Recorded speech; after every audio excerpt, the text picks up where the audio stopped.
जय बोलो चौबीसो भगवान की जय बोलो अनंतानंत सिद्ध परमेष्टि भगवान की जय बोलो चारित्र चक्रवर्ती आचार्य शांति सागर मुनि महाराज की जय बोलो आचार्य विद्यानंद मुनि महाराज की जय बोलो धीर सेन मुनि महाराज की जय बोलो आरिका श्रुतमती माता जी की जय बोलो आरिका भरतमती माता जी की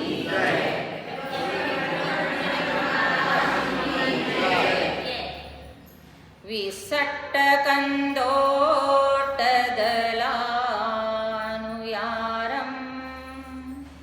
सोलोयनं चन्दसमानतुण्डं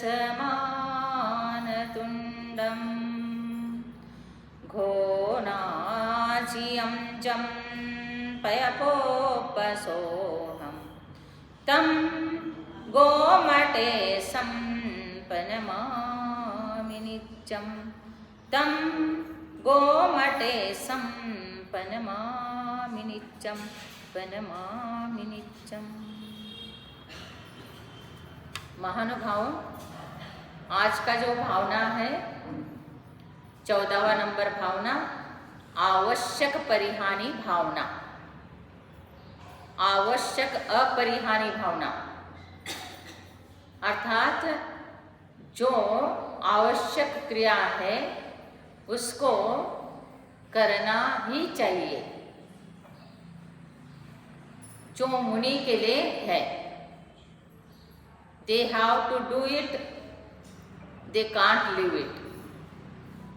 मुनियों को ये कंपल्सरी करना ही चाहिए। ऐसे सामायिक चतुर्विंशति स्तव, वंदना, प्रतिक्रमण, प्रत्याख्यान, कायोत्सर्ग, ये 6 आवश्यक क्रिया है। ये 6 आवश्यक क्रियाओं को जो साधु मुनि पालन करते हैं वो तो निश्चित उस भव से या 1-2 भव के बाद निश्चित मोक्ष जाते ही है। ऐसे आवश्यक क्रिया है। और उस आवश्यक क्रिया के लिए कहा है कि जो अपरिहार्य क्यों है, तो वो अपने आत्म कल्याण के लिए है। ये सामायिक है। सामायिक अर्थ क्या है?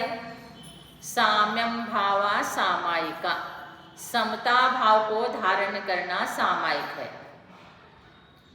तो सामायिक करे और समता भाव न हो, अर्थात मन में संकल्प विकल्प आर्त रौद्र ध्यान चल रहा है, तो वो सामायिक नहीं।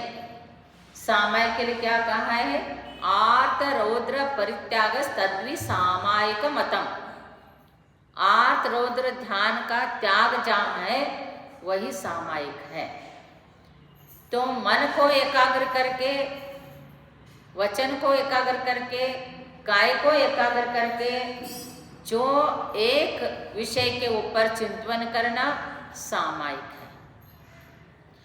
ये सामायिक करने की विधि चाहे श्रावक के लिए भी है, जैसा श्रावक के लिए कंपल्सरी है दानम पूजा सावय धम्मो न सावय तेन विना। दान और पूजा एक मस्ट है। किनके लिए? श्रावक के लिए। उनके ये दान और पूजा नहीं करता है तो वो श्रावक तेन बिना न सावयो, उसके बिना वो श्रावक है ही नहीं। वैसे ही षडावश्य के बिना वो साधु ही नहीं, ऐसे है। तो ये जो सामायिक है, सामायिक करने के लिए क्या है? विधि है। क्षेत्र शुद्ध होना चाहिए, काल शुद्ध होना चाहिए, करने का जो विधि है वो शुद्ध होना चाहिए, मन वचन का शुद्ध होना चाहिए।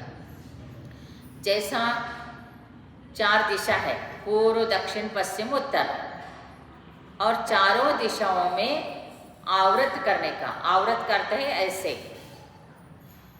जैसा इसको प्रदक्षिण करते हैं, जैसा हम परिक्रमा लगाते हैं उसको क्या कहते हैं? प्रदक्षिण, मीन्स दक्षिण से ऐसे जाएंगे।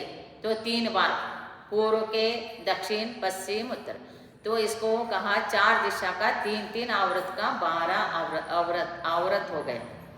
और प्रणाम नमस्कार करेंगे तो 4 प्रणाम नमस्कार हो गया। फिर 2 शिरोन्नति, एक बार उठ के खड़े होने के पहले एक बार मस्तक को जमीन को लगा के नमस्कार करके खड़े होके 12 औरत और 4 प्रणाम करना होता है। और लास्ट में पूर्व के तरफ मुंह करके बैठो या उत्तर के तरफ मुंह करके बैठो। उधर बैठ के बाद एक बार जमीन को मस्तक लगा के नमस्कार करके फिर जो भी सामायिक करना है, पहला दोष परिहार के लिए 108 तो कंपल्सरी नमोकार मंत्र बोलना ही बोलना है। फिर उसके बाद ध्यान तत्व जो है वो करना है। तो इसलिए 2 शिरोन्नति हो गया, 12 व्रत हो गया, 4 प्रणाम नमस्कार हो गया। तो इस प्रकार विधि से सामायिक करने का होता है और ये 3 बार करने का होता है। और इसका समय क्या है, क्षेत्र शुद्ध होना चाहिए। वहाँ पर बदबू आ रहा है, कृमि कीटक है, घास मच्छर है या अवगमन है और बहुत ज़्यादा डिस्टर्बेंस है, वहाँ नहीं करने का है। तो एकांत स्थान में जितना एकांत हो, शुद्ध हो, ऐसी जगह में करें। ये तो क्षेत्र का हो गया। काल के लिए जो 3 संध्या काल आता है, जैसा रात खत्म होके प्रातःकाल स्टार्ट होता है, फिर प्रातःकाल खत्म होके दोपहर स्टार्ट होता है, दोपहर खत्म होके फिर शाम का रात आता है। ये तो 3 संध्या काल बोला जाता है। तो 2 घड़ी पहला और वैसे तो 3-3 घड़ी, 2 घड़ी, 1 घड़ी ऐसे है उत्तम मध्यम जगत। तो 3 घड़ी पहला फिर 3 घड़ी बाद में, ये 6 घड़ी सामायिक का टाइम होता है उत्कृष्ट में। तीनों प्रकार से सूर्य उदय के पहला, फिर सूर्य उदय के बाद, फिर ऐसे ही 2 घड़ी करेंगे तो 2-2, 1-1 घड़ी करेंगे तो एटलीस्ट 48 मिनट 1 घड़ी तो करना ही करना है। और ऐसे जो एक अंतर्मूर्त बोलते हैं, वो अंतर्मूर्त तो सामायिक करना ही होगा जगह रूप से। तो ये सामायिक का काल है। इस प्रकार सामायिक जो करता है उसका अंदर भाव शुद्धि होता है, मन बल, वचन बल, काय बल बढ़ता है और शरीर स्वस्थ रहता है और मन प्रसन्न रहता है। दिन भर वो खुश आनंद मंगल रहता है। और मुनि राज को तो कंपल्सरी करना ही करना है। और श्रावक भी जब प्रतिमाधारी बनते हैं तो सामायिक प्रतिमा का भी नाम है, तो सामायिक करना होता है। प्रसुद्ध उपास सामायिक 5वां नंबर आता है। तो महानुभाव ये। और चतुर्विंशति स्तव, चतुर्विंशति स्तव का अर्थ क्या है, तीर्थंकर 24 तीर्थंकर के सामूहिक एक स्तुति होता है, जैसा स्वयंभू स्तोत्र है, ये स्तव कहलाता है। इनको क्या कहते हैं, स्तव कहते हैं। और एक तीर्थंकर का जो किया जाता है वो उसको भी स्तव कहते हैं और स्तुति कहते हैं। और इस प्रकार 24 तीर्थंकर का कहो, एक तीर्थंकर का करो, ये स्तव होता है। और वंदना, तीर्थंकरों को नमस्कार करना, अरहंत सिद्ध आचार्य उपाध्याय सर्व साधु परमेष्ठी को नमस्कार करना वंदना। तो वंदना भी कंपल्सरी करना ही चाहिए। देव दर्शन सभी श्रावकों को कंपल्सरी करना चाहिए। ये नहीं कि सिर्फ 10 लक्षण में आ जाए या भाद्रपद महीना में आ जाए या सिर्फ चातुर्मास में ही आ जाए, ऐसे नहीं। तो कंपल्सरी उनको श्रावकों को भी देव पूजा, गुरुपास्ति, स्वाध्याय, संयम, तप, दान ये सब करना चाहिए। फिर उसके बाद आता है प्रतिक्रमण। वंदना के बाद प्रतिक्रमण का अर्थ है, प्रतिक्रमण जो होता है भूतकाल में जो दोष लगा है वो भूतकाल का दोष का परिहार के लिए प्रतिक्रमण होता है। प्रतिक्रमण वैसे 7 प्रकार के प्रतिक्रमण है। सब ध्यान से सुनो, हम पूछेंगे आपको। 7 प्रकार के प्रतिक्रमण, ईर्यापत प्रतिक्रमण, दैवसिक प्रतिक्रमण, रात्रिक प्रतिक्रमण, पाक्षिक प्रतिक्रमण, चातुर्मासिक प्रतिक्रमण, संवत्सरिक प्रतिक्रमण और उत्तमार्थ प्रतिक्रमण। तो इस प्रकार से 7 प्रकार होता है। अर्थात क्षण क्षण में जो जैसा आपने नया साड़ी पहना, अच्छा साड़ी पहना, कुछ दाग लगा तो तुरंत धो लिया तो चला जाएगा। तो वैसे ही घर से मंदिर आए, मंदिर से घर जाए, विहार कर रहे, कभी कुछ काम किया तो ईरापत प्रतिक्रमण है, छोटा सा है, 1-आधा मिनट भी नहीं लगता, वो है उसको करना, तो ईरापत प्रतिक्रमण होता है। फिर उससे पाप प्रक्षालन हो।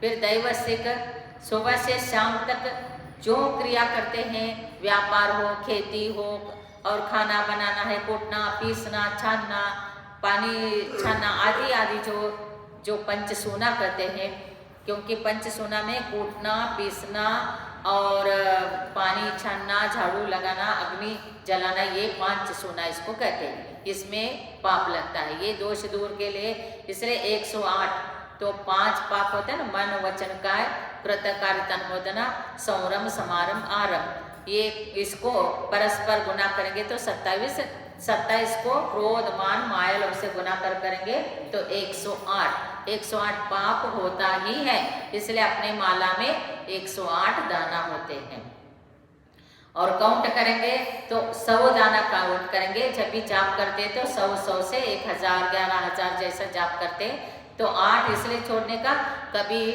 मन चंचल हो गया, कोई वचन चंचल हो गया, कोई अनादर भाव अविनय भाव आ गया, वो उसके लिए प्रायश्चित रूप से वो 8 दाना काउंट नहीं करने का, उसके लिए छोड़ने का। तो इस प्रकार से तो ऐसे प्रतिक्रमण करना होता है दैवसिक। रात्रि में स्वप्न में कुछ कोई खाता है, कोई काम करता है, कुछ गलत स्वप्न पड़ता है, उसमें भी दोष लगता है। आप बोलेंगे हम तो सो रहे हैं, हमने थोड़ी पाप किया है, तो स्वप्न में कितना पाप होता है, स्वप्न में क्या क्या करते हैं, क्या क्या स्वप्न आता है, तो वो सारे स्वप्न दोष भी लगता है। तो उसके लिए रात्रि प्रतिक्रमण सुबह किया जाता है और सुबह से शाम तक का शाम का प्रतिक्रमण, तो इसलिए दैवसिक रात्रि के प्रतिक्रमण होता है।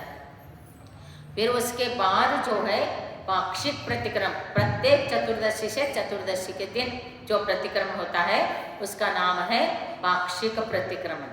पाक्षिक प्रतिक्रमण में 15 दिन जो लगता है वो दोष दूर करने के लिए किया जाता है। और उसके बाद चातुर्मासिक 4 महीने में एक बार अनंत चतुर्दशी जिस दिन आता है उस दिन करने का होता है। उस दिन श्रावक को भी प्रतिक्रमण सुनना चाहिए, क्योंकि जो दोष हुआ है वो सारे दूर होने के लिए। और फिर एक वर्ष में जैसा चतुर्मास के अनंत चतुर्दशी के दिन किया था, तो नेक्स्ट ईयर अनंत चतुर्दशी के दिन करेंगे तो वार्षिक प्रतिक्रमण हो जाएगा। तो ऐसे ही प्रतिक्रमण करने का होता है। तो प्रत्येक प्रतिक्रमण का बहुत मीनिंग है उसका। और उसके बाद लास्ट में उत्तमार्थ जब सल्लेखना ले लेते हैं उस टाइम में पूरा एक इंद्रिय से लेके पंचेंद्रिय तक परिजन पूर्वजन जो भी है जिनके पास क्रोध किया, कषाय किया और फिर जितने लोगों से बात नहीं किया, संक्लेश परिणाम करते रहे, ये सारे दोष परिहार करना, सबसे क्षमा मांगना होता है लास्ट में। वो ऐसे करके जो प्रतिक्रमण किया जाता है तो इसलिए खम्मामी सव जीवन सवे जीवा खम तुम्हें मित्ति में सव भूदेशु वेर मच्चम न के नवी, कोई भी जीव मेरे से वैर न करे और मेरा भी किसी के प्रति वैर न हो। तो प्रतिक्रमण से तत्काल का भी बाद का भी पाप प्रक्षालन होता है। 7 प्रकार के प्रतिक्रमण इसलिए कहा है, एक दृष्टांत है उसमें बताया कि जैसा एक राजा था और राजा के पास वैद्य रहता था। वैद्य बहुत होशियार था, उसको सब कुछ ज्ञान था। किसी को दृष्टि गई तो दृष्टि का आने का औषध दवाई वनस्पति का दवाई दे देता था, तो उससे भी उसको ठीक होता आदि आदि। फिर उनके पास बेटा रहता था तो वो भी देखता था अपने पिता क्या करते, जैसा परंपरा होता है ना, पिताजी का ही बेटा फॉलो करता है, वैसे उनको भी ज्ञान था। एक बार राजा का जो घोड़ा है तो उसको दिखाई देना बंद हो गया, दृष्टि गई, राजा को पता चला। फिर राजा ने कहा कि वैद्य को बुलाओ। जब वैद्य को बुलाने के लिए भेजा तब वैद्य वहाँ नहीं था, तो फिर बोले कि हमारे पिताजी गांव गए हैं तो चलो फिर क्या काम है। तो ऐसे ऐसे राजा ने कहा है कि घोड़े की दृष्टि गई है और उसको दवाई देना है। तो ठीक है कह के उन्होंने क्या कहा, मैं आता हूँ करके उसको थोड़ा बहुत जो नॉलेज था वो दवाई सारे ले लिया और चल पड़े। और जैसे ही चला तो उसको एकदम परफेक्ट एक्यूरेट यही दवा लगता है ये मालूम नहीं था। तो इसलिए उसने क्या किया, 1 2 4 दवा का प्रयोग करते रहा। फिर एक दवा जो है उसको लग गया, फिर उसको दिखने लग गए घोड़े को, तो सब लोग खुश हो गए।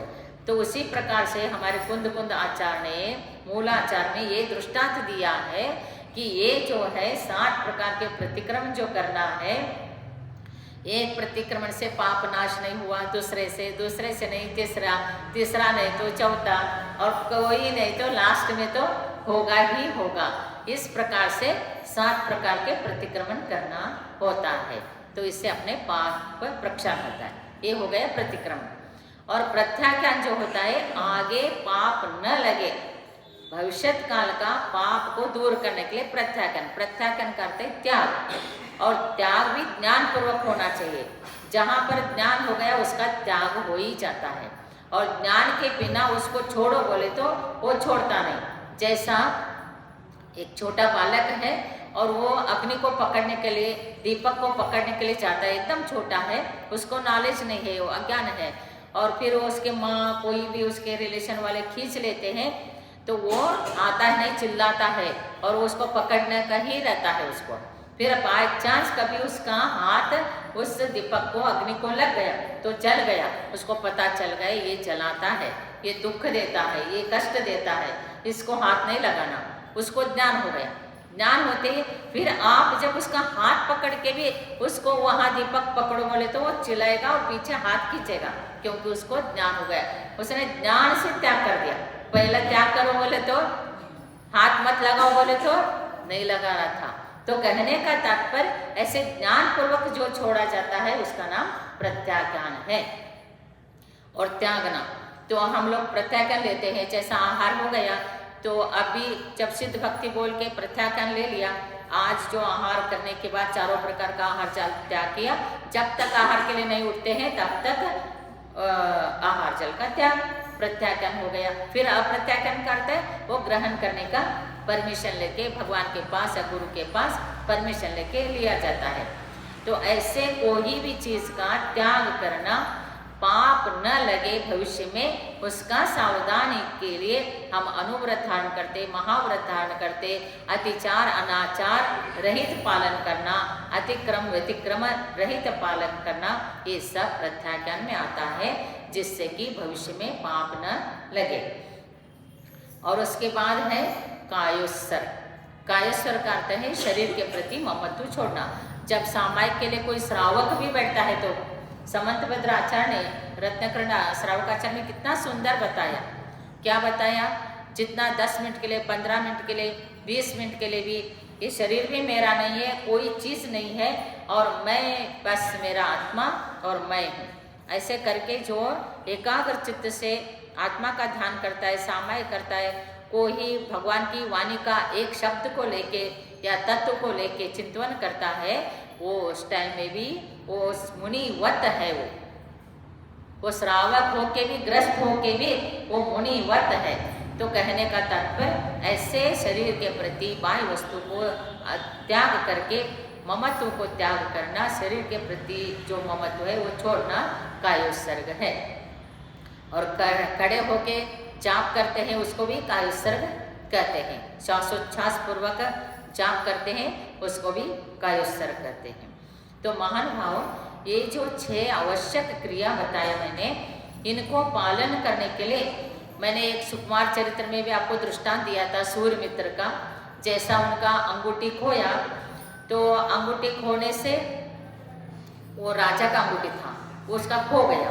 खोने के बाद वो चिंतित हो गया, फिर राजा को क्या देंगे वो, फिर सोचता है, फिर बोला कि चलो ऐसे ही देखता हूँ करके वो अपने छत पे बैठा। इतने में एक मुनि महाराज जी, उनको सुधर्म उनका नाम, मुनि महाराज जी आ गए। तो उनके पास जाने का मन किया तो उनके पास गया। जैसे ही जाके बैठा वैसे ही मुनि महाराज जी ने बोला, तुम्हारा अंगूठी खोया है, उसको पूछने के लिए तो आया है। देखो कैसे मुनि महाराज जी ने बताया, और उसको ये सुन के बहुत खुश हो गए। वो सोचता है कि महाराज जी को कैसे बातें मालूम हो गया, मैं तो इसी को पूछने के लिए आया था। फिर मुनि महाराज ने कहा कि ये अंगूठी जो है तुम्हारा, प्रातःकाल जहाँ पर तो सूर्य को जल दे रहा था, वो ब्राह्मण था सूर्य मित्र, और वो जो सुबल राजा का वो पुरोहित था। फिर उन्होंने कहा कि तुम जहाँ जल दे रहा था वहाँ कमल में पड़ा हुआ है, प्रातःकाल वो मिलेगा। फिर वो प्रातःकाल जाता है, वैसे अंगूठी मिला, जैसे अंगूठी मिला राजा को देता है, फिर उसका भाव बनता है मुनि महाराज जी को मेरा अंगूठी खोया हुआ कहाँ है, ये सब ज्ञान है तो ऐसे मेरे को सीखना है, ये विद्या उनसे सीखना है।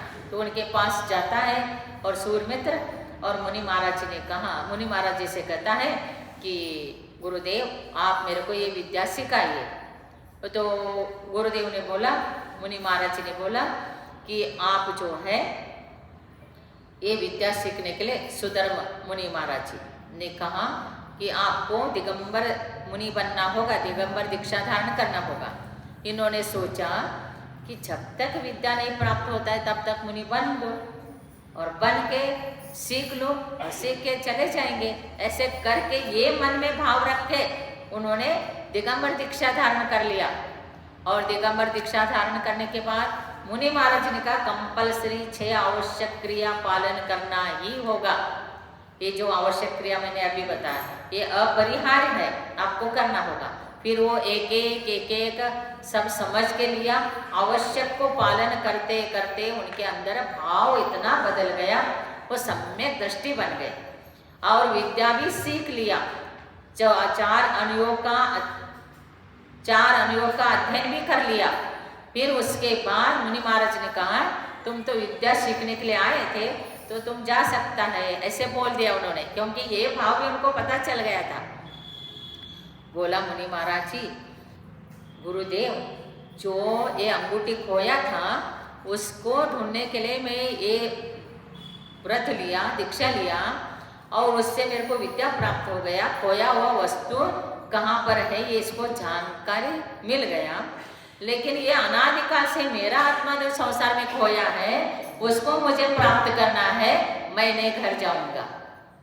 आप देखो समझ में आ गया। तो आवश्यक क्रिया से सम्यक दर्शन हो गया, फिर दीक्षा उनका समीचीन हो गया, यथार्थ हो गया। वैसे ये बहुत महान दृष्टांत है, आपको सबको मालूम है अंधकवृष्टि। अंधकवृष्टि ये कौन है मालूम है आपको?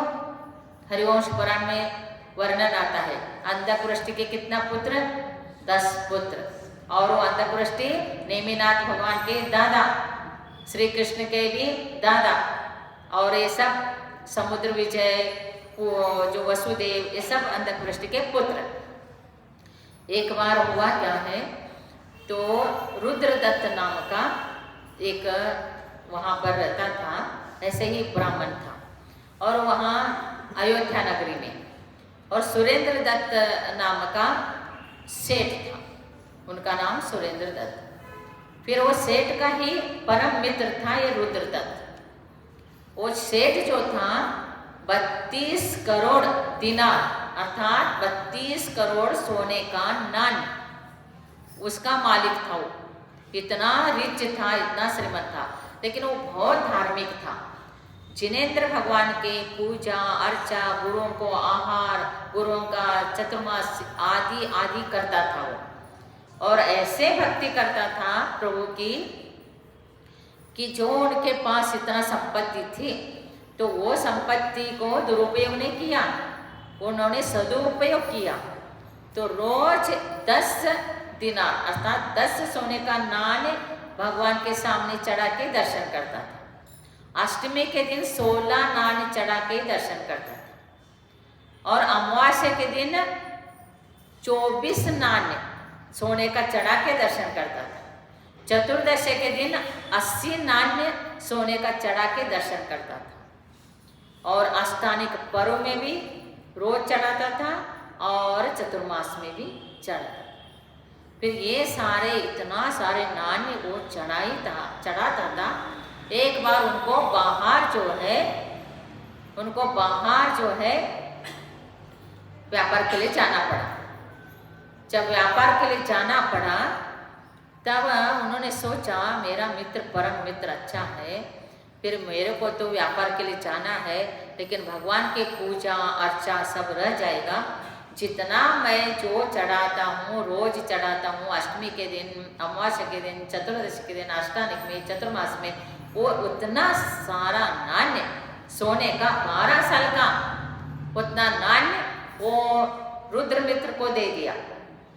और रुद्रमित्र को कहा कि तुम रोज जैसा मेरा नित्य नेम है वैसा तुम भी ऐसे ही चढ़ाओ, ऐसे कह दिया और वो व्यापार के लिए चले गए। ये रुद्रमित्र का लोभ छूट गया और उसने क्या किया, वो भगवान के लिए एक भी नान्य नहीं चढ़ाया, भगवान के लिए चढ़ाने के लिए दिया था वो द्रव्य सारे लेके सप्त व्यसन में पड़ गया, सप्त व्यसनी हो गया। फिर सप्त व्यसनी का फल क्या रहा, सप्त व्यसनी का फल क्या रहा, वो नरक में गया, रव रव नरक में गया, वहां महापाप होगा, वहां से आया तिरंज हुआ महापाप होगा। ऐसे पाप भोगते भोगते भोगते और एक दिन उसने वो ऐसे एक ब्राह्मण कुल में गौतम नाम करके एक पुत्र उत्पन्न हुआ। फिर वो ऐसे पुत्र उत्पन्न होने के बाद भी उसके पास कोई रहा नहीं, खाने को नहीं मिलता, पीने को नहीं मिलता, ऐसे ही भटकता रहा। और उसके सामने एक दिन पुण्य का उदय आ गया तो समुद्रदत्त मुनिराज उनको दिखाई दिए और उनके पास जाता है और बोलता है मेरे को ऐसे ऐसे, उनको लगा कि मुनि महाराज जी है, इनके साथ रहूँगा तो कुछ खाने को पीने को मिलेगा। फिर वैसा रहा, फिर कहता है कि आप जैसा मेरे को बनाओ। उन्होंने अवधिज्ञान से जान लिया भव्य है, मोक्षगामी है, तो उन्होंने बोला चलो दीक्षा ले लो। ये किसके लिए दीक्षा लिया था, ये वो विद्या सीखने के लिए लिया था और ये भोजन के लिए दीक्षा लिया।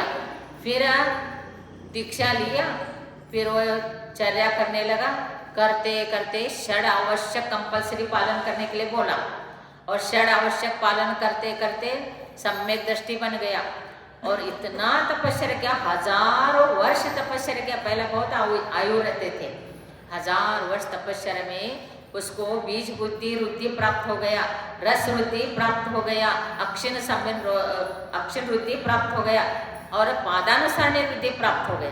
पादानुसारणी रुद्धि का अर्थ है जहाँ कहाँ भी जैसा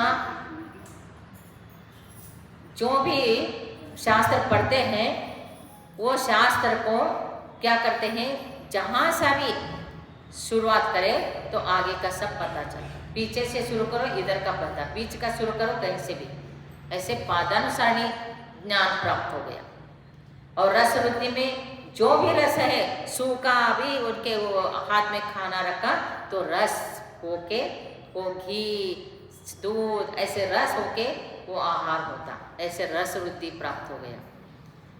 और बीज बुद्धि का अर्थ है एक जैसा वटवृक्ष होता है, इतना छोटा सा बीज डालो तो कितना बड़ा वृक्ष होता है, कितना उसको बीज, फिर उस प्रकार से इतना एक बीजाक्षर, एक शब्द, एक भगवान की वाणी से उनको सब प्रकार का ज्ञान होता, वो बीज बुद्धि। ऐसे ऐसे बुद्धि प्राप्त हो गए और उसके बाद वो स्वर्ग में गए। स्वर्ग मीन्स वो समुद्र विजय भी वैसे ही तपस्वी थे। वो उनके वो नवग्रह में जो नवग्रह 9 है, ये छठा ग्रवेक में इनका जन्म हो गया, समुद्र विजय का भी, समुद्र दत्त का, मुनिराज का। और उसके बाद इनका भी तपस्या के बाद इनका भी जब सल्लेखनपुर हुआ तो ये भी ग्रवेक 9 ग्रवेक में जन्म लिए, वहीं पर जन्म लिए। 28 सागर का आयु बांध के वहाँ जन्म लिया। उसके बाद जब सुप्रतिष्ठ मुनि महाराज जी थे तो ये अंधकृष्टि हो गया था। फिर उन्होंने पूछा तो ये सारे पीछे भाव बताया। जो गौतम ब्राह्मण था वही, वो इंद्रभूति गौतम वो अलग, ये गौतम ब्राह्मण ये अंधकृष्टि बना। क्या किया था, धर्म का चोरी किया था, उसका फल कितना पाप होगा। उसके बाद मुनि महाराज जी के पास आया, प्रायश्चित लिया और दीक्षा लिया, षडावश्यक पालन किया। उसके बाद उसको सब कुछ तपस्या में मन लगा, ज्ञान पूर्वक तपस्या किया, सम्य दर्शन ज्ञान चारित्र पूर्वक तपस्या किया, उससे ग्रवेक में गया। उसके बाद अंधकृष्टि होके जन्म लिया। उनके पुत्र कामदेव, तीर्थंकर सब हुए।